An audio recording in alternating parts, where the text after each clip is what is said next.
সিলেটের বালাগঞ্জে পবিত্র ঈদে মিলাদুন্নবী সাল্লাল্লাহু আলাইহি ওয়াসাল্লাম উপলক্ষে বাংলাদেশ আঞ্জুমানে তালামিদে ইসলামিয়া বালাগঞ্জ উপজেলা শাখার উদ্যোগে এক মোবারক র্যালি অনুষ্ঠিত হয়েছে।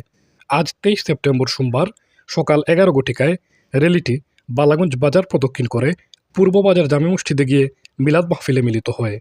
বালাগঞ্জ উপজেলা তালামিজের সভাপতি মারুফ তালুকদার মিজুর সভাপতিত্বে ও সাধারণ সম্পাদক শেখ জুবায়ের আহমদের পরিচালনায় র্যালিতে প্রধান অতিথি হিসেবে উপস্থিত ছিলেন সংগঠনটির কেন্দ্রীয় সহ সাধারণ সম্পাদক এস.এম. মনোয়ার হোসেন।